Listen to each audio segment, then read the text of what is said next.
Medafo mamema wo akwa ba na menkai wo se Ghana yedasoa e wareho mu na ene da ye mpenifo mkokonya akwanhia mo hwero mo nkwa mude awiemu hyen ekokonya akwanhia ma ene ya hwero mo ya no ene da ye kro machi ye gya mo kwan nanso na ye gya mo kwan ne nkyere se ye ruefiom ebekoso akayom efise omo beboa man Ghana omo be mo man Ghana etu empon tebekoso akayom na abusua ayiyo nase no nsema yekoso ne etwaguo no yenko ne yenkonkɔhwe agyaadwo a abusuafo etwa no enya asem ketwa kame ho ne yenkonkɔhwe video ne mra ne eba ye de bi etu ye hofo aka bi akyere afoforo yenso mu bisa ye nya bi ayede aka kame ho ne yenkonkɔhwe video no embra Sadia ye nyina ye ne mu no ene Ghana ye ni eda eye moja mu ya ye jam ya dofo ye jam ya papanom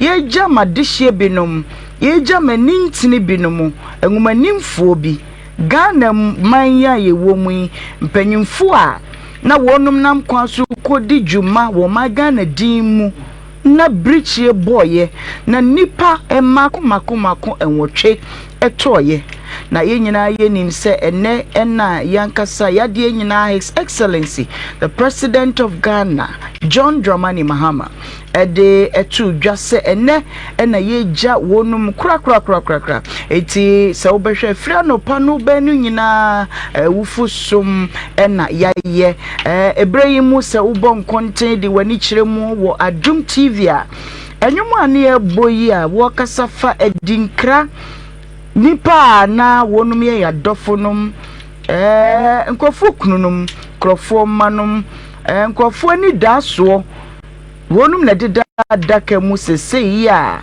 akwabrane gina wonum nchen twa wonum prose nyina na se yegya won kwan men ahodo a ye hyen nyina ya kwanja bre sabre yi ene wonum ne abusua edi ntitimu wonum ne adofo edi ntitimu na sawuti ye ne awie ya na ye ehunkomo a ena ye bane abedi na fe ye de ewura brabomu na aboaye ama yetimi atoto ye niema nyina eyie na ene big mama atena se sanso na Lady Gold ewa ha ene ye stylish ofori nso atena se wonum a na wodi okodi djuma saada no ankwahia no siye no eye yewura Dr. Omane Boamah ya na oye defense minister ene ye jane kwan Alhaji Dr. Murtala Muhammed woye MP for Tamale Central and afinso ye Minister of Environment, Science and Technology ene openyine no wodada kaimu a ne nsagu no bo ye jane kwan Alhaji Muniru Muhammed eye Limina oye acting deputy national security coordinator ene opanyini woni Ghana ene ebusua nyina edintitimu sanso ena Mr. Samuel Sapon oye vice chairman owo NDC National Democratic Congress mu ene opanyini nso woni adofo woni ebusua nyina edintitimu ya yeja ne kwan Mr. Samuel Abuaje oye deputy director general of ye nadmu opanyini ye jane kwan ene ya Obuasi impotemu wo obuani akohwa enye asemketu akra squadron leader Peter Bafemi Anala ononso owo Ghana Air Force mu opanyini ene ononso woda ne benkum so a woni Ghana edintitemu ene flying officer eye Malin Chum ampedu ono so Ghana Air Force mu ono so na woni Ghana identity mu kra ya yeja ne kwan Sergeant Ernest Adomensa o Ghana Air Force mu ono so yeja ne kwan enintini eni mpanyifo pi enene wonum kopie mu ye Blaster Square eye no ase His Excellency John Dramani Mahama woni eye the first lady wonum eni damoja mu pa ya utwa wani na uhwefo ni etwagu afra no pano ba no a utim se enibre ena ato the first gentleman of the land and afi the first lady of Mother Ghana. Nsanso ena ye vice president Boamah enso so ebepie mu ewo ase members of parliament a ye kase ebubodini a ye beche wonum nyina baaye Ghana Football Association wonum representatives ahodo from my wonum nso so ebaaye de wonum akwankwaja atwato ebre adofoi anyomtofo wo Ghana ha nasi uhu se wonam no asesa so na ma Mrs. Yamafu Daina Asamoah anyotofo pi Ghana ha enso so kokota dwumedi no ase na enei enkomo a mepese meni wudie nyina ye nsam ya akwankwaja nsam atwato ya ebusua adofo ekunafo de kan tribute no ya wonum kenkan ye no anu eden na tomi enwum ya ye boy ye de hyase setting mu biem kwadwentwe ka asem bi wose edinkra woni edinkra na mum wosre wowo se sane braso a wosre no mane fa ne nkotantantan ka wo wompe eja wo wompe accident wo wompe enuti ene nipa nwotwi wonum se edinkra wonum ne Ghana edinkra mitwa me ho abasesia na yabonkomo yenkom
se ya wo net say feeling net say yenum kura enye yade hye na ye ne wonum na yetemamufo yenim wonum se wonum ka wo my Ghana ho wonum wa ban mu empo hwese de wuti wo fie ya wote ya wono efa ye dem live wo Facebook bomodi tutu makeup a na bra Facebook me pa so insure 104.5 wonso akwa nkoja semo atwato ya wode mampanyimfo yi ayede betwiro bibi na fa wish wonum fa bide wonum farewell na YouTube no nso insure TV bomodia na bra na ye ni dwuma no na yenhwe doctor Omane Boamah ne yere ensemu okaye owura yere Rita Omane Boamah na oba Facebook MCR de betoso de wakaye me kind brofum na fe me wi a meko stylish for you ho na papa big mama ho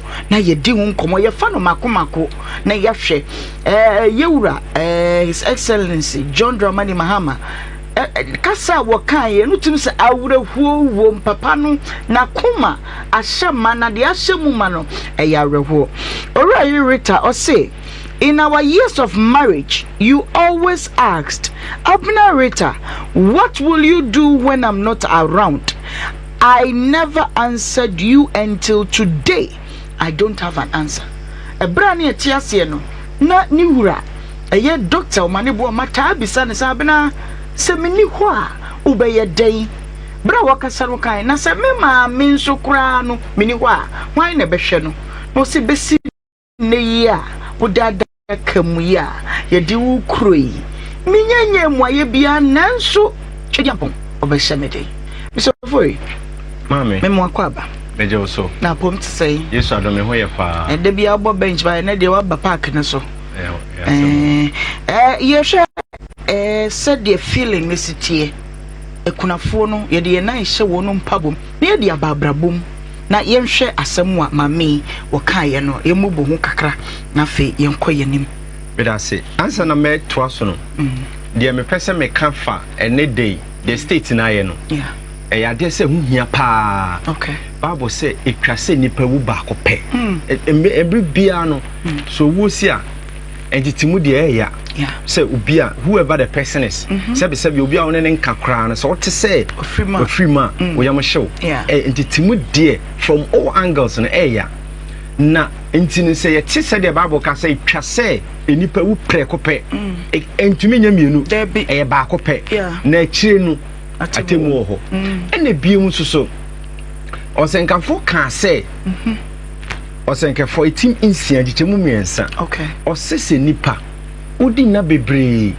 na se wunya ho ne bebre na wo ma bebre na wo ye de wo ye bia wie na sase nipa no yensie ni yi a upon bakra ho mfa so tene no and for the state so man who say the see because we know o man nya nhye state na nya nhye busuani bia ansa state na abam say because they were in the line of duty.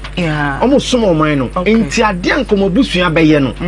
Busua bie no we so no mine na almost some no. Inti state na ho akonya bedie me gidi say president owo enkrata horo o senka we de o sign owo nema bebre akwantu waje ni nyina for the past week as me see Ghana has be bia akoye sa de na eno no sa ebuo ni de amom no ye bo me bo mampani ni mpanifo abasopa because bible nhye say wo se sabi se obi efri mu a ye sa de ma no nti ni se me gidi say say de na ye kan twim so mo kra be de ebeda officially no ye je om kwan mo wate ase say om kan ho wo sa asase su biom om kwantu omutu no omukọ the next world no na say de na wo kan no oba na sem na o kan no me gidi say ebra ohun no na Omane Boamah epe no ene omukita hodi ni tamon be ware no I think so na kan sem bebre den na sasem we nko ana eba ni tirimu say onka because it was utumi am say na papa ne tired eka okay oya bakro nti no ta kan say nti otena pa because bakro say otena pa say ni ho a den na abeye me maame so be ne den can you just imagine it At times I almost say men money per massem. Almost pomma memo asem. Now almost when a bear soon could to the extent say or say a baba cope. Or my me baba cope or only before bia. Only near beer will send you beer no quantity. The kid said, na papa no a friend is on money or tear saying. Me listen no dreams or chine be say new mammy. Say the mammy a brem who pan a bed. Ain't it? Sa sem na Rita ko pick what fasa portion said I make an me say on net in komo bebre. But in common bebre no in a din in a home corner why they what faith we say. Sa sem no kind was what kind be say be pimni. Ah o gina no kind tribute no. Still no ni anu ye. But anu ye o wa say. And Quadana were Janet, and your mammy, dear. Dear was so sick, you cannot say, Yanko, or Babon Homody, then your Messiah, up one, no to me, I it Uncle to me can be before Phobia done with. Yeah. And a yammy deso said, so tia, when it said for now, what sudden once I said, you couldn't come with him. Yeah. Yeah. So we should come to that point too. So be this be your bang pan. Ni unim say nipa ni bebre o ho a nipa ni bebre o ho a omo o ho a o mama will be 20 years but still so mama wo yaw no eda so woni mu ntumi mobra okay obi o ha o tibi ase ne di hye bi ewu obi ko mama anaso papa anaso obi a no hwe no ena nipa no ebia one way or the other bi nipa na free mu when ntumi mfa sa de nto na chi okay e mobra nko na nim wo yesa ohima ebedi unya bebre you must come to terms with it that the money is no more with me it is the same baby edunu e wo say me bo ma adwen po say be ma me be hia no Kofi Omane Boamah na me ne bobra he's no more with me e dey na meye ahye me ho den ne nkoda na aka no say be some okra bo ahwe ne me ma me so na o ma me so na nakoma da no no e kwa be na metimi I think say e ho na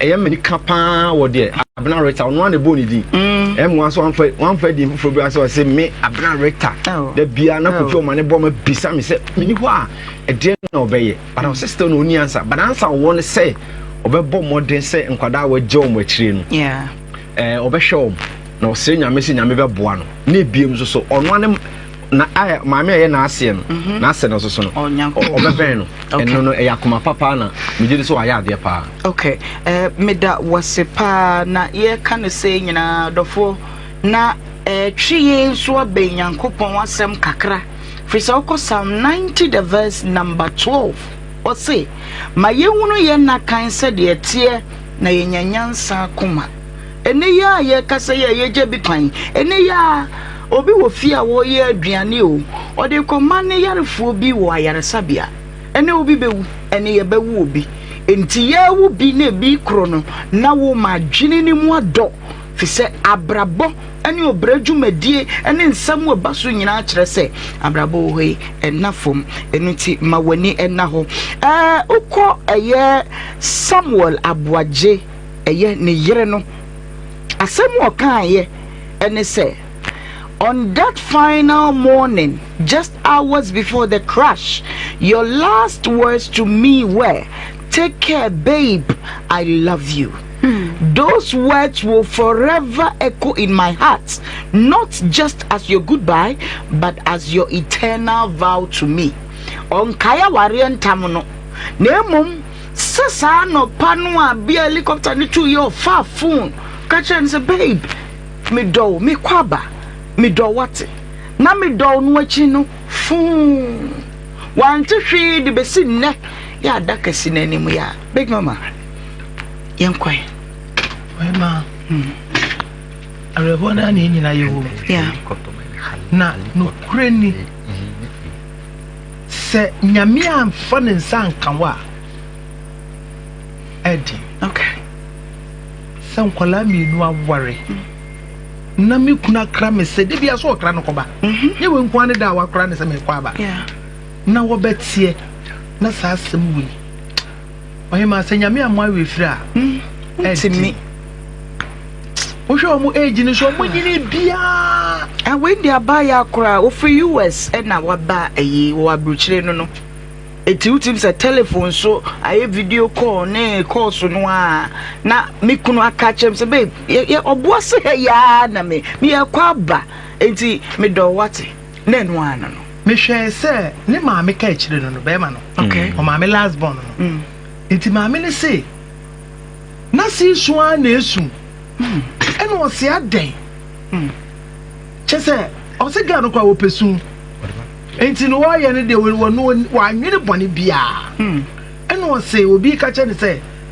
ye se helicopter bia abebo fom ti maame se de otimi kan se ne me ba na wu o se ne me ba na wu me ni da so e na ewu o se ka chire fo nso de o mo ben mo maame pa na moja mu no abema o maame ne se wote abro chire o eno wa ba eno wa bedom party na Boasefo ne dronoa to the sense be me na ho brase any sire o sit na nim o say oye youth into otimu so ne youth ni na boys fine enti ohema asem ne mu odin there no menye sure say ne ru be fi da asem bi wa wan wi a o ru mfi da se makacha me yire say I love you eno ne de twa to na wa ukurukura yareda hospital wu didi wa kone aba wa wuni mpefe se oxygen de asi ni sui eye lasa wa kura no obekọ beba na ese wo mpo no de wonim so bewu kura no ya na de na de woni ya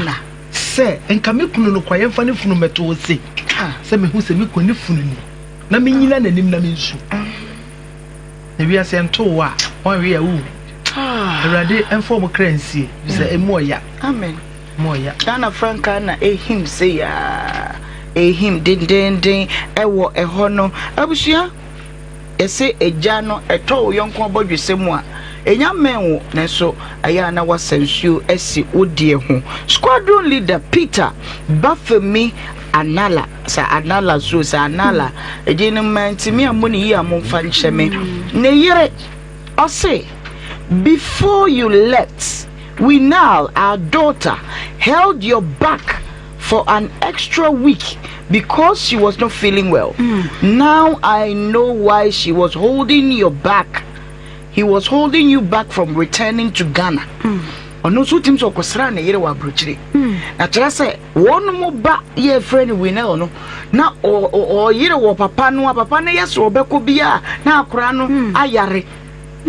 Na ase wo mpese papa no beko ena fe de wuja akora ne ho baaye na ne yere ne se afena Matias se de ntia na akora ne mpese obeba Ghana ne se na wo bi ena wo koshia lady enko edi se yana empempi no yana ye kase sometimes obi be wu a on se ebi wo atimi so abusua bi daye ana atibi esi obi so se bibi be boni bi ye de ebesi na menim de oya abofra de eso akra ketu akra ebia na yenim de but ebia na picture bi chachira abofra because say they will see cancer papa no kono abofra ni hwi e wo na chi amwa ne papa sa na wayare me kai say me papa free mu a da ye de da no a ye bibia we no do no manyine ma wo area wo ma de but na me ne last born na Sunday no ye se bibi de breach binim twi kasa no mo se bi se breach abom yo se bibi me yare that Sunday morning no me yare me pupu all of a sudden na me pupu se che omo ya me bibia na enye ye na mpanyimfo se breach ayedai abom yo se we see or something na me susu se sa nyoma na eye adwuma spiritual nyoma nketenkete no sometimes eye adwuma enti me susu se abofra na bia bibi eto no so ana bibi ohun bibi ena ma eba se obeso ne papa ni mo bia o wish se na opebi se nka obetimi age ne papa ne kra ana obeka chense dada men kokra anka bi anka be ye bi but o ya abofra enti ontimi nka bibia as at that moment ba ni nyina mu no papa yesu wo soro no no nim de ye ma ne ma se de ka se wo ye mfa so de ye Christopher de se mi didi se ye nnuanu ma ya kra o ma na ye papa no ma ye gya mo kwan ena wie nyina no o mfa so de ena o manya mo kona na ye ya ka kire no ena de bia na me ka me se ye sie obi ana ye de obi a se de abusuan be kakra na arefia ba sanse yenya de anwea gu obi so a yakata na chi kra etwa se ye hu se asa bibia come to an end enti ba sa refie no etimi ba say ye rebe fi omo kra na emom ya catch no ade ne ye hwe aka che ye ho na ade ne amboa ne yeso ye be ye say the last o ka say ye ti aye ka say kra second na ade anim no wonim de e ba besi and na wo si obi be wu no kwasem and na ye wo obi so abasasi so ono so be start abrabo no foforo na say na ya catch no ye hwe ye ho so akosie ebia no na ya meka me kwa yiate a me hwe nipa ya twa ade no ho ahia ne ya twa ya ho na ebia ne pictures wona ya twa ho kanko no obi e ubonsa the next betina mo twa mo kanko no obi so ayera sa na wi asite nti enyina ye mfanya asua de na ye nsua bibi free sa ade we mu okay for him papa just quick one lady no say feel mate ase say to ba ha say no na obeying person obekono so bro say instinct okay instinct na e kasa che no okay but ade ba ko ayira we ho say Ghana for and he say any nipa nya wo se tia se nipa de di kan wo ye sunsum na wo kra and okra no honam ye de eti sado wo se ehia ni nso okay but e bia ne e adwe say ye honam first no.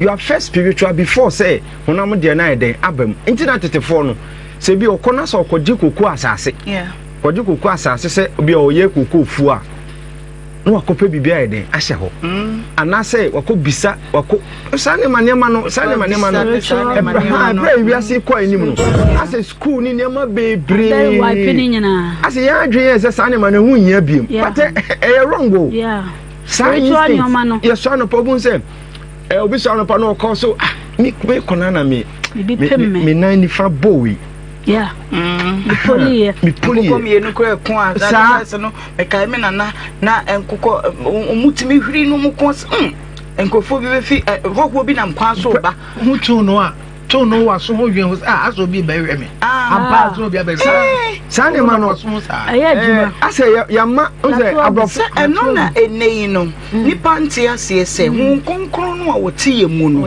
okasa kire o prompt ye tie ye ka ni sei no na ye mpese be kama ya ono ye pi na nso ye hwese opanyini ba ko a wo kampanyimfo yi ho se wo friend se wo bi mfa ka emehie no Kumasi airport na wetwa ni ticket ya wo ba obefa airport na aba nanka opanyini bi e friend no Dr. Muntaka enso so tim dada ti 8 no de nanka aba no nanso obi fufuro bi na koka chere se ko ya wa ha mi si bi wa ti sibra wo si ye na de nkoko fu plane no so si o kwa dem de na emi na enko ayaka me pa be shim na aboano eno ti wiase a ye na mu no a ye ko ba no sister brother mame apobo bebrebe kwase abo bebrebe adwinfi bebrebe mempre bebrebe ni nyina bounces back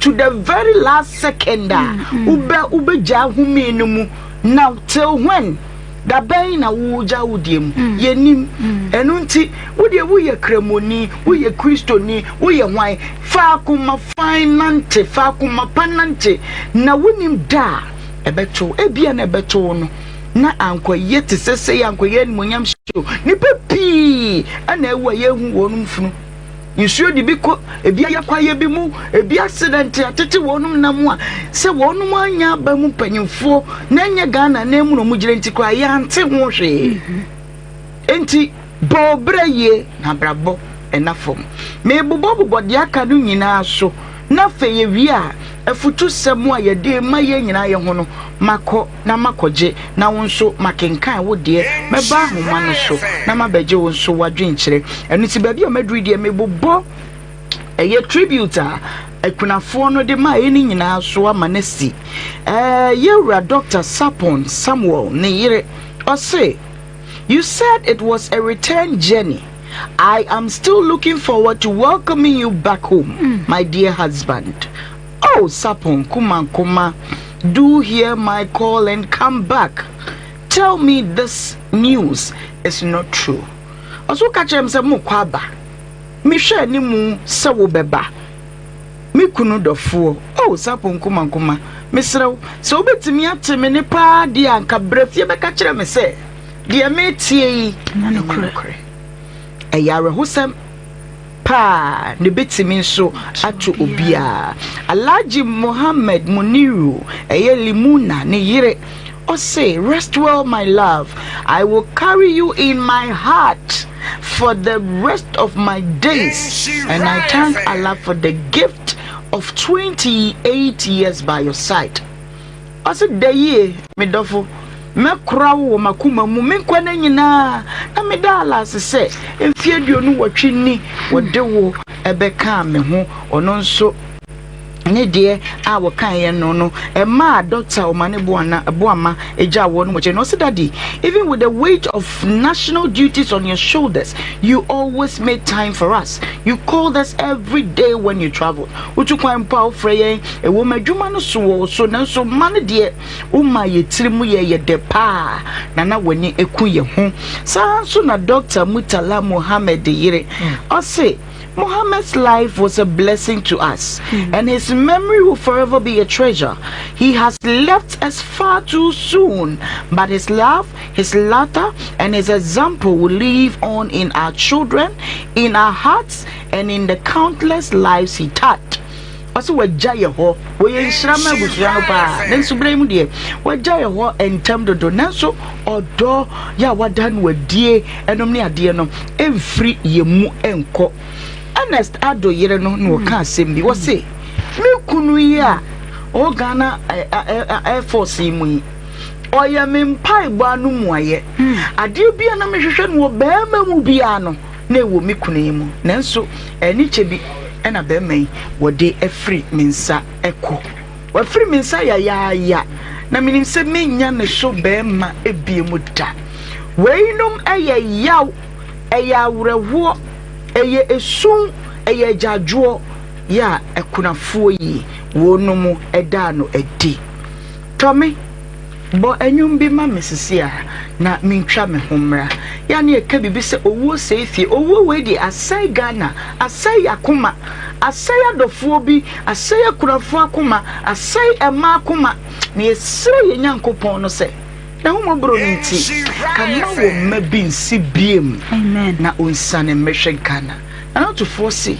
owo esefie obi bia yakọ ema eyekese atu Ghana fo nyina nyame se kan kwa ne eni nda se bi besise because e filumba de na era ho e ho na we so abebomi me she busafo na shedin president na mpeni fo ma mo shedin na enye easy yesi nyame na eje no no de ma eto be akopon je eya. It was a big shock to all Ghanaians by Obuasi NCBM. We are so dear Sampa, dear no Mapakos ministers, and some of the form on to say, no, me, to my papa. Now, to the Bena way. Ye, Yame. Adebia, ye mam penini Jina Ghana, nemu ye biano, ye Ghana mamba pano dear, ya said dear, say ye buano, ma ye. Na brefufro no nipa pi cho comment section wo so adenene manye case bi adabi o enkrofo kukra enwotwe na agina Ghana na mu ahwere wo no nkwa na mampanyina agina simpie so se ne ye gya wo nkwan kura asem ben na so chen asem we ya eda ye na so yi nti madama bear with us. Let us bear with the nation Ghana. Bear with your mampanyini na ene yemfanya adofo yi kwan kura the free do adekono obrade yenim se ene ni pagu fomo pa nanso ya ma wo bia ti asese ye mampanyini ahye no esese yedi so sa ye tu ye ho fo kakra na ye hwe se die na wo fa firi die na me fa firi mu die sie die eye san nanso san wachi ye bekoso abobra sign which ene ya Ibrahim no kase passing etu eko United Arab Emirates etu eko yemfu play bie mu ana yemfa ka bie mu ana sabi nsuo fa ba wonum nsuo na abrabo ben na wo bo e de ehia sate bia no big mama afutuo ben na de be ma wiase Ghana mabunu ma mema Ene ya brabo ayebo. My mama dasi. No kwasem ni se. Ye di kan. Ye me nyame ni ye kan. Men kasa wo mo bi anyame ni wo mo kan. Okay. Obi a wo se de nyame. Ahihya ma wo. My ma unu se me nana a me ne tie o ko school. Bon se e wa se me ko school. Me ha no. Me nima de ko akora no. Open school pa. Bada ko pose ene me ko school. Me se tena fie. Because bia na woni mi de besi. Yeah. Akola no so won ko school. Ebi ho a wo tu kwan bi on se nyame wote mu. Yeah. O kasa cho na ya na nyame kasa adumre bi a. Ye fa ne tra. De mesra ne se ye mampaye no so. Se Ghana hia mpaye pa. Esan wo ho. Yeah. Ba minim se empire bo mu nyame yi ufre san. Se de no wo kwa fru plane. Esesa ye no. Minim ekwan nyame fa so ye no ma no so so. Wonti nyame ase. Ba edrum bi a ye me nyame. Yeah. Obu wo ho a me de ese wo hye me nkom. Se nye no kure me ye hu adwuma. Me ne me nyame nto. Wo de azan na kan ye kure me ye hu adwuma. Yeah. Esi ye hye nkom si ye bewu. Metimi so a na obi aba. Mama hwe mu ye pa. Do kan ye no esi me das. Mama suma bo so mpaye. Yeah. Say bibi say rade mpam mfiri mi so. Yeah. What you say? Enti de mesre ena ade ba kwa me pese me kan ho asem say. Edumre bi a ye na efimi me sai. Okay. Patapasem. Asem nya asem to trasem. No de no akwa jim. No wa twepentoa. Ubewu. Yeah. Ade bi wa na ta musu yo. Ba na wa ho maso no wa antan. Ufi sa wo ho de. Yeah. Ogru wo se ogru ho abem se me ngru ho na me. Na wo te o baby. Cafe ne her. Cafe men cafe. Ade ya na me de nya me se ni boys bi wo ye ho. So what did they were ha? Obeko na chi be time mass. Okay. Adibo wa Emfa wo ho. Wo fi akwa kutum. Yeah. Na wo de akwa konya amane. Esan wo ho na so hwe ho ya. Ya brabo no emu 90% ekura yin. Nti edrum bi a wo sonso wo ho a. Wa Ebebo ama wo nyina che. Yo. Big mama se sonso ho bo ho ban ba bi emfra wo nko. Na fe benyankopon ye ni je nkom hye ho ye ni ji nsam ho ye ni ji hwemma me de na ba de na asie but one kasa start knowing God for your own self na nyankopon wotimi ade nyina ye Oni ma na nim se nkom hye de ye hye no wa nya ho adwuma emmem okay se nyame wo so yesi ya me yesi wo yesi ya me yesi yeah enti no wo de ade na si wanim papa ni eboni ni eri na wo fa. Sir, a critical example, bra Isaiah call Ezekiah Hokoka Chen say. Sana radio account sessions a man say na bu. Yeah. Enti ne year, neighbor, a woman so that's a nipa because Ablabona Ebon one kasa enye. I didn't cry no enye. Yesu by enye. To dear pa na di by a reference. I dear children say already, whom mo kai me. Said ye, amananti wanim no kremu. Said ye medi wachi, said ye masumu, adoya ma ye shama kuma ho, na bombing kwa hubai. But when he dear, when ye be kai, it's bra Isaiah ding asam no bread no koye no. On ye sorry bompire been a walking. A young comse, woman comse, and so say ye no. A radisson mature, we had done 50 years. Maybe I can't my life. Sir. Enti abrabona e bona de o do nyame o. Yeah. Na ka won ton suo ma de boye fo ne papa fo nyina. O hema de ye kan wo ho. But some me ye de bonye ni. Na bibia sise me ebe fa me so asai. Awurade me ye de bonye ni fa me bon ne chem. Yeah. No ho na ho no brafo me nyame. Okay. Nyame timi se sa hyebre. Yeah. Emfa woni tini ni de boye ni. Se wodu ho na wo bra wo asa wo sufre nyame a. Yeah. Na so no ko tia de boye fo mpa e bocha papa fo. Yeah. Enti Yankopon de wo ye odo nyame. Yo. De make an say youth na yaba no. Ya ma social media sensem bi di ya. Menye show so bi kwa so le obo mpa e de nyame ase. Dia bro ni ade. Dia bro me de beje wo ni sa no ma. Enti ubehu na abrewada dem na embrante ne maba waje motra so ko. nti ye hu se de besi abo ye bra na wiase no and now kwa okay Mr. Foy if I so Dr. Mane Boamah ne ma no ne ba ne say daddy, even with the weight of national duties on your shoulders, you always make time for us. We say you'll be a father. A nipa bebre to me the adwuma yi om ho ano. E po abusua.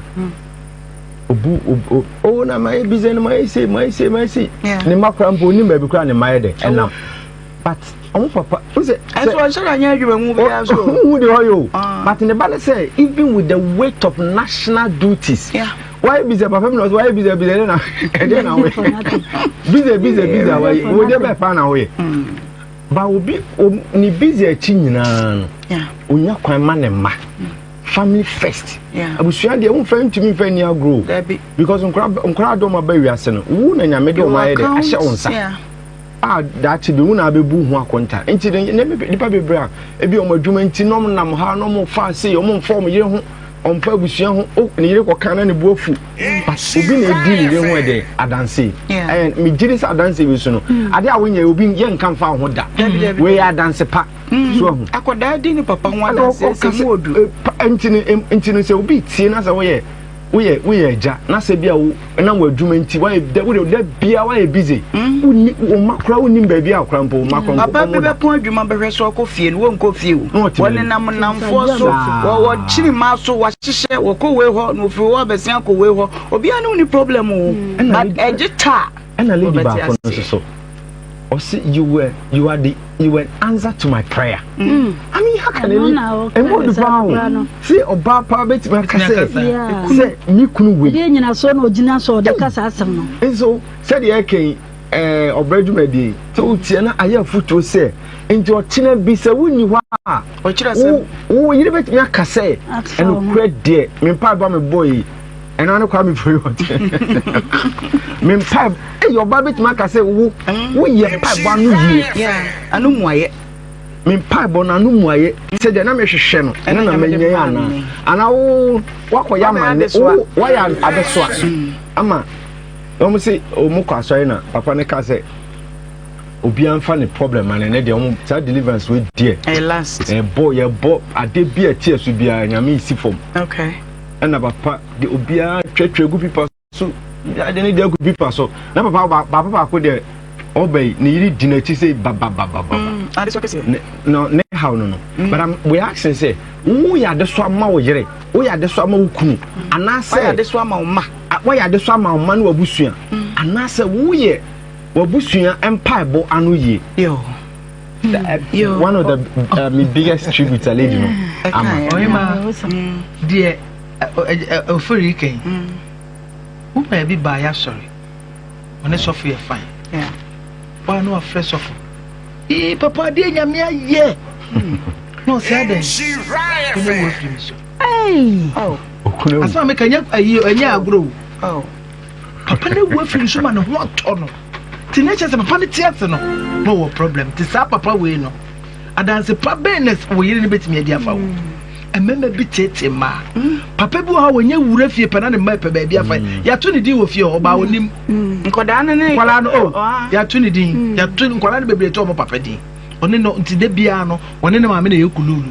ne ya to ba nti wu a omo mfrehwe omo mfrehwe yes ye hu but bi papa bi anhye wo mo say yes you no nike nti mema omo value omo yire no omo ma na sedachi wuni kwa na me Omane Boamah de no na me dwene ho say wo ma me wo 80 something years e di adwene na wonya ya wo bisa wo yire tata minni wa me ma me wo ben ne dey wona me dwene ho no enso obi ho ya na ototo ne ne ma wo especially omo mo ye learned na omo akosukuu no obu onu ma o te crisis am o ka will assembly room so ko e will obewu ba me ne ka say obrempon bi nim di phobia ya the will wa chewe dada wonnam wo nyina onim the left and right ejeta onim ne yede ne dan ma no onim yede ne kai ma no eti bia na won wa consider me say me what me ta bisa me mame ya me mame ka chem say wo wi ase a plan ahead toto niema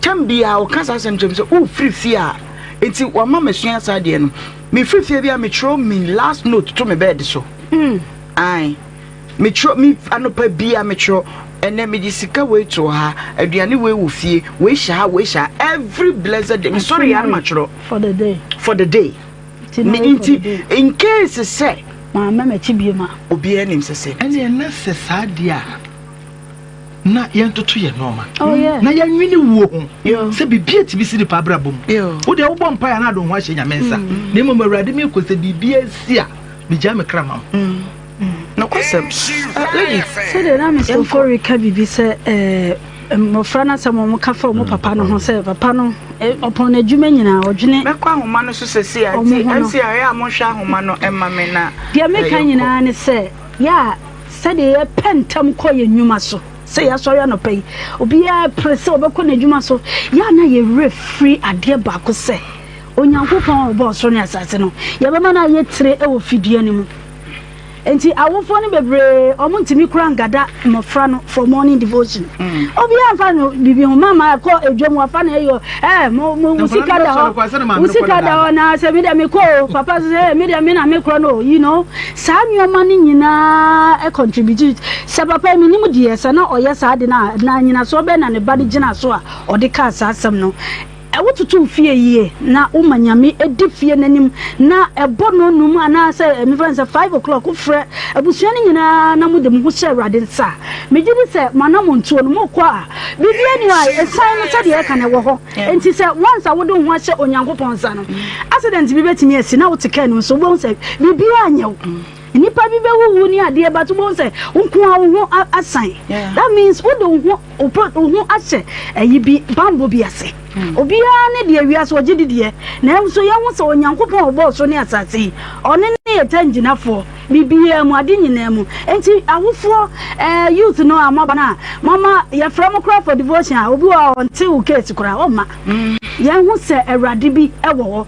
na from aboyi I'm from about this time na nyam from my papa enti si edia ma yankakra ni akai yo my Ghana so ni akai wiase nyina so sanse ye nyina ye nipa okay said ye na ka obi aka ye nyina yi ayete enti ye dia ma ye ho a ye nima afoforo so na awrade emo ye nyina nkasa ho bai ewiase ya pa o mini adofo fa wei fatu hofuo fatu trim say den ya obia beko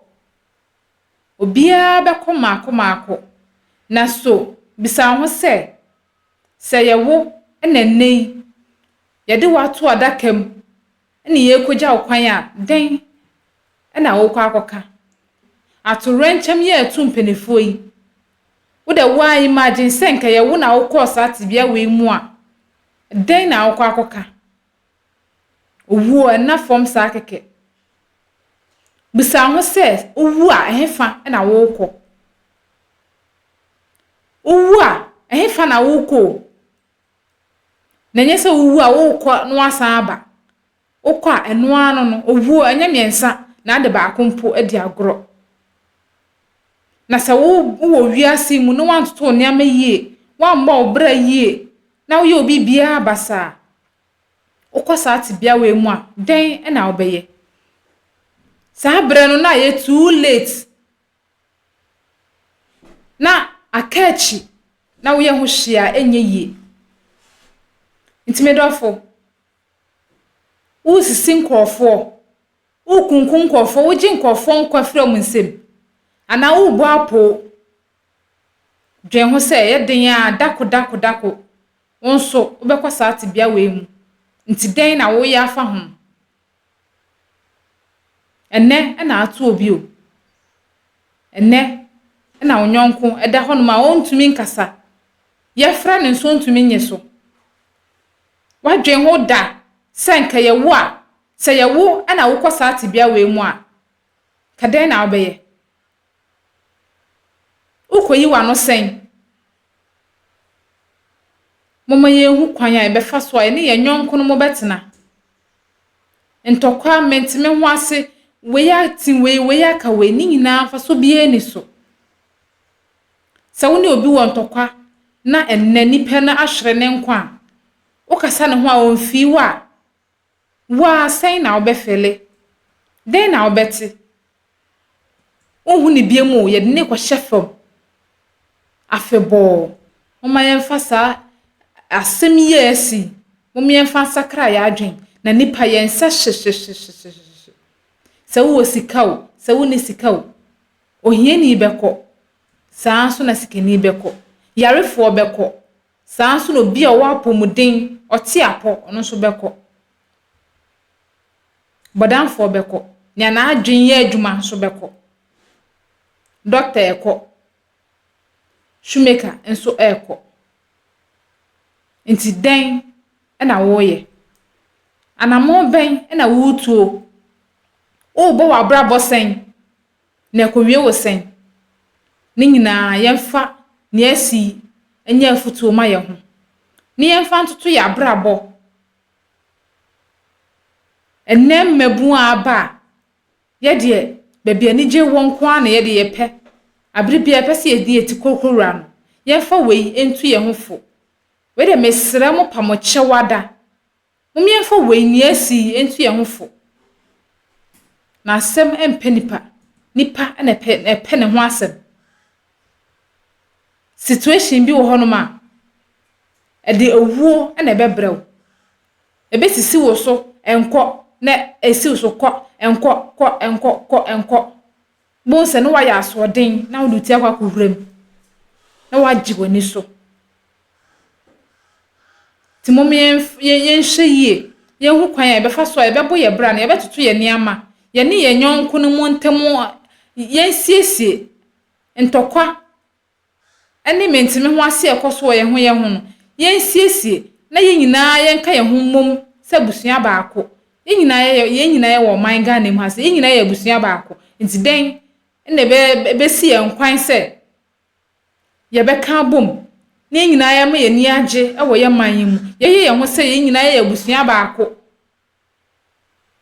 ni yen jai wei kakasa wei ye wei wensu ye wei nti onye menua no mum yen jai ye fa ni na ngu honom na ye nyina ye nipa baako ye nyina ye adamasefo yen ka ye ho mom se busua baako na moaye na ochina bi no se wei toa onso kosa tibia wei mu a wasem ankwa ye bibia wo ho abusua fa ofutuo me ma fa me de saa so me gidi se wonso afa wo de aye wom na wo de be ye adwuma na me ne yesre ne so onkoso ayede emoaye no nka ye ho na abribia no ne ade ya no beka no asem papa ade ya no beka no embrem e ya brabom no onkoso anhye ye din abusua me de besia aha emergency Ghana TV medin no nana akosua adepa abusua da senne e besanso e hye biem makram.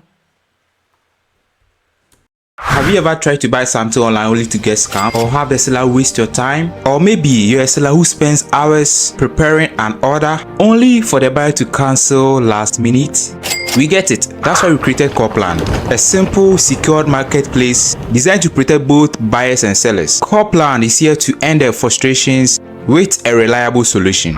Our team noticed that a lot of people are either being scammed or losing valuable time and resources due to unregulated marketplace practices. So we built Copland to tackle this problem. So Copland uses a secure payment method known as escrow, which keeps payment safe until both the buyers and the sellers are satisfied with the transaction. Here is how it works. When a buyer orders an item, the payment is held securely, meaning the seller doesn't get paid until the item is successfully delivered. The seller is notified and can accept or decline the order. If accepted, they reach out to arrange the delivery. Once the item is delivered, the seller marks it as delivered. So from there, the buyer has 48 hours to confirm they are happy with the product or to request a revision if there is any issue. When the buyer is satisfied, they accept the order and the funds are therefore released to the seller. If no action is taken within 48 hours, the order is automatically marked complete and the seller will be paid. Copland is here to build trust in online buying and selling. With our escrow system, both buyers and sellers can feel secure, knowing their time and money are protected.